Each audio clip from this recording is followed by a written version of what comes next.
Salut les amis, j'espère que vous allez bien. Aujourd'hui on se retrouve pour une nouvelle petite vidéo quiz. Hier il y a eu un quiz Naruto. Je sais pas si vous avez plu parce que à l'heure où je fais la vidéo c'est pas encore sorti.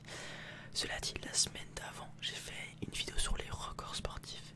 Et pour ceux qui l'ont vu, j'avais dit j'espère qu'il y aura des questions sur l'athlétisme parce que c'est un sport, enfin pas un sport mais un domaine sportif que j'apprécie. Et j'ai trouvé sur Kipo Quiz justement un quiz sur l'athlétisme. Du coup on va partir dessus et voilà, j'espère que ça va être cool. Alors, vrai ou faux, le saut à la perche est l'un des sports d'athlétisme les plus anciens au monde?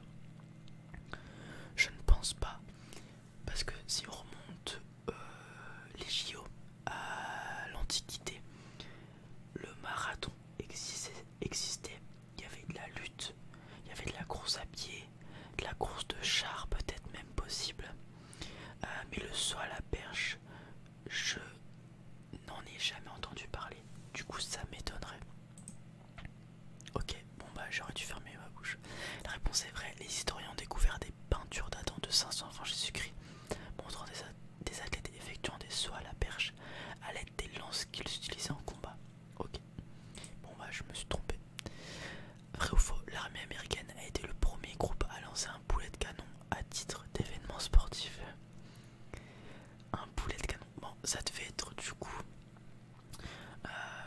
pendant l'ère coloniale, tout ça de l'Amérique, puisqu'un boulet de canon maintenant on n'en utilise plus. Mais je vois à titre d'événement sportif c'est pas de culture, parce que en mine de rien je vois quand même bien les Vikings lancer des gros cailloux pour se taper des barres. Mais peut-être pour un événement culturel, là c'est vraiment à lancer un boulet de canon à titre d'événement sportif. Du coup cette petite dénomination me fait penser que c'est vrai. Bon bah comme d'hab, hein. Les groupes militaires britanniques ont été les premiers à faire du tir de boulet de canon un sport compétitif.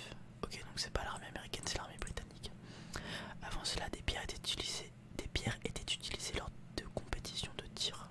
Donc j'avais raison sur les cailloux au début. De toute façon, chez les garçons, t'as envie de jeter des cailloux quand t'es petit. Donc, les juges olympiques doivent tenir compte du vent lorsqu'ils vérifient le résultat du saut en longueur. Alors je sais que quand t'as le vent de dos, par exemple, quand tu fais une course, etc., c'est avantageux.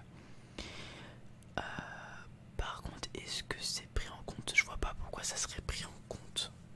On va pas te rajouter 1 cm parce que t'avais, je sais pas, du vent de face.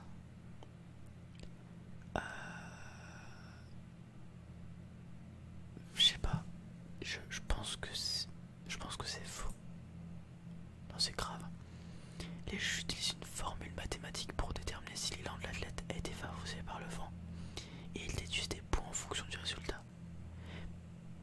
Mais le saut en longueur, c'est pas juste tu sautes le plus loin et tu gagnes. Dans ce cas là c'est s'il y a égalité qui compte des points. Ok, d'accord. Bon. Alors, le steeple a des racines religieuses. Je sais pas du tout. Le steeple, si je dis pas de bêtises, ça doit être c'est une course. Alors je vais peut-être dire une bêtise, mais je crois que c'est 3 km de course avec des obstacles. Là notamment vous avez une barre et il y a même, vous avez sûrement déjà vu des vidéos de steeple parce qu'il y a souvent comment dire, des best-of de chute de steeple parce que t'as une sorte de muret et à côté, derrière le muret, il y a une sorte de flaque d'eau et des fois il y a des gens qui se ramassent dans la flaque d'eau de par la fatigue, etc. Donc je connais le steeple, je crois que c'est ça. Après, est-ce que ça a des racines religieuses? Pourquoi pas? Ok. Cet événement vient d'Angleterre. Les gens couraient du clocher d'une église à l'autre et devaient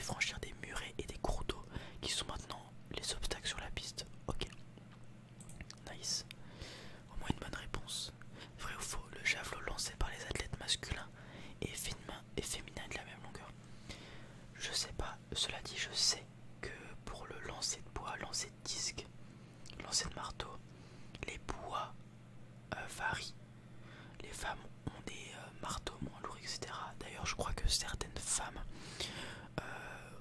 au niveau de lancer d'objets, ont des records plus longs, plus lointains que les hommes, de par cette différence de poids. Après, je crois que le javelot fait quelque chose comme 600 grammes. Est-ce qu'il est plus ou moins long chez les femmes et les hommes?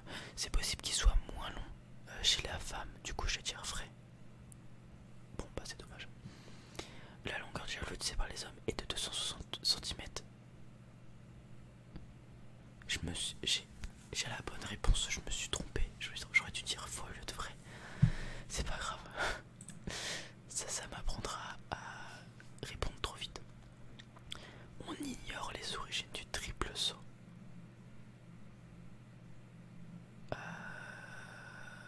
Je les ignore, donc on va dire que l'humanité les ignore. Ok. De la chance. Les gens croient que ce saut horizontal pourrait être lié à la marelle. Il comprend un saut, l'atterrissage sur le même pied, puis un autre saut. Ouais. Jess Owens détient depuis 1935 le record de la personne ayant établi 3 records mondiaux le plus rapidement en seulement 45 minutes. Il était dans une forme olympique. De ce temps-là, à mon avis, les athlètes devaient jouer dans plusieurs catégories. Après 45 minutes, ça me paraît quand même assez court. Du coup, je pense que c'est lui qui le détient, mais que c'est légèrement plus long. Ok, bon bah j'aurais dû...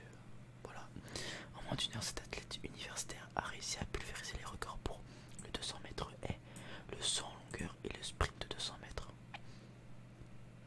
Mais... ouah, attends, parce que quand tu fais un sprint de 100 mètres, tu dois avoir les jambes... mon cousin et c'est un sportif de zinzin, il fait de la natation, il est très fort. Et il y a un truc, c'est l'acide lactique qui se loge dans les muscles quand tu fais un effort. Et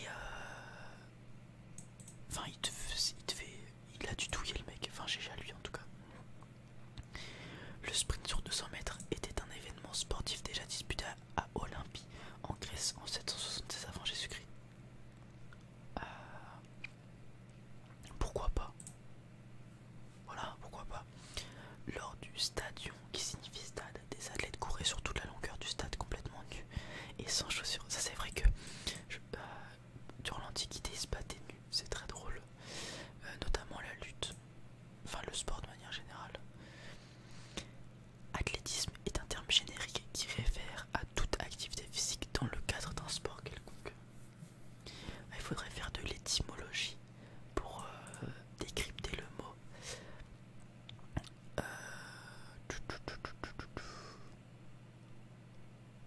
J'ai qui réfère à toute activité physique dans le cadre d'un sport.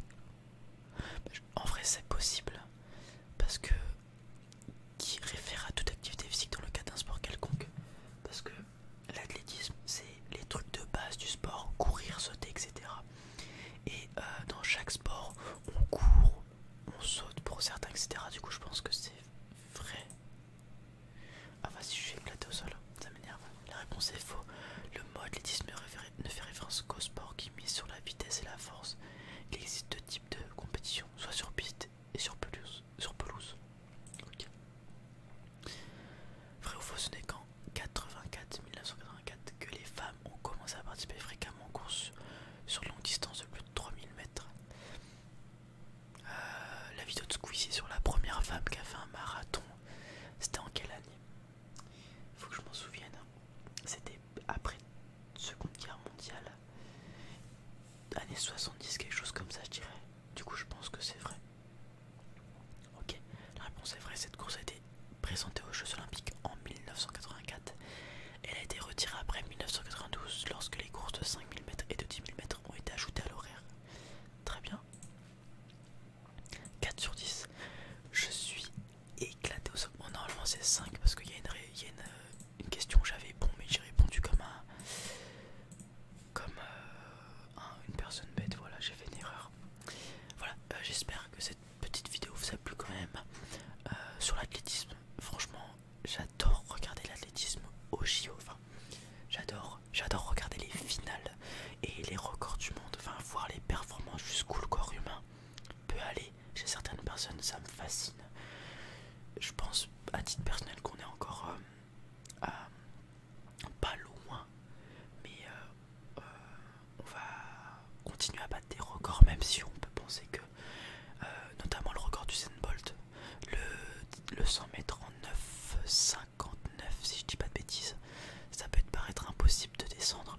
Je pense qu'un jour il y a quelqu'un qui va réussir, et dans tous les autres sports, notamment de par l'aspect mental du sport qui va être étudié de plus en plus. On a des coachs mentaux maintenant, des préparateurs mentaux sur les événements. Et j'ai regardé un documentaire d'Arte sur ça justement, qui était très intéressant, et il y avait un passage de Florent Manodou qui m'a marqué, qui grâce à du coup ce coach mental etc a réussi, alors je sais plus c'était quand, mais lors d'un championnat d'Europe à se qualifier pour les JO. Il avait fait une bonne performance grâce en partie à ce coach